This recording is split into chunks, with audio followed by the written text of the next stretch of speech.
या न्यूज बुलेटिनचे सहप्रायोजक आहेत गोकुळ।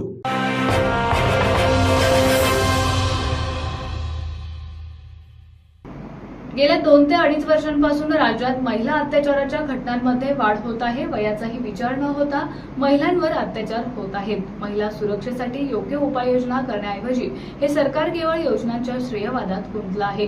कायदा सुव्यवस्था अबाधित राखण्यामध्ये राज्याचे गृहमंत्री अपयशी ठरले आहेत, असं मत शिवसेना उद्धव बाळासाहेब ठाकरे गटाच्या उपनेत्या ज्योतिताई ठाकरे यांनी व्यक्त केलं। स्त्री शक्ती संवाद यात्रेच्या निमित्तानं त्या कोल्हापूर दौऱ्यावर असताना त्यांनी हे भाष्य केलं।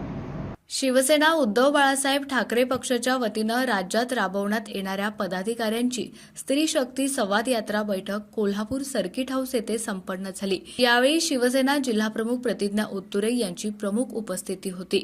ज्योतिताई ठाकरे म्हणाल्या, शिवसेना महिला आघाडी ही नेहमीच सक्षमपणे काम करत आली आहे। शिवसेना पक्षप्रमुख उद्धव ठाकरे यांच्या मार्गदर्शनाखाली आगामी विधानसभा निवडणुकीच्या पार्श्वभूमीवर शिवसेना महिला आघाडीच्या वतीनं राज्यात स्त्री शक्ती संवाद यात्रा सुरू केली होती। महिलांच्या सुरक्षेबाबत आणि महिला सन्मानाबाबत नेहमीच शिवसेना अग्रेसर आहे। आजही आम्ही राज्यातील घराघरातील स्त्री शक्तीपर्यंत पोहोचून त्यांच्यासोबत संवाद साधला। राज्यात शिवसेनेची जी महिला आघाडी आहे या महिला आघाडीला भेटणे आणि नवनियुक्त्यांबाबत आढावा घेणे, तसेच शिवसेनेकडे आकृष्ट होणाऱ्यांना सामावून घेणे, योग्य पदं आणि जबाबदारी वाटून देणे हा एकंदर स्त्री शक्ती संवाद यात्रेचा हेतू आहे।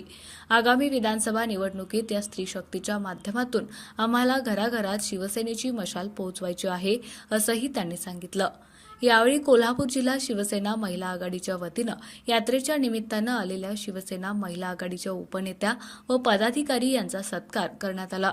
यावेळी कोल्हापूर शिवसेना उपनेते जिल्हाप्रमुख संजय पवार, शहर प्रमुख विभा देशपांडे, जहिदा खान, करवीर महिला संपर्क प्रमुख प्राची पोद्दार, उपजिल्हाप्रमुख स्मिता सावंत मांढरे आदी उपस्थित होते।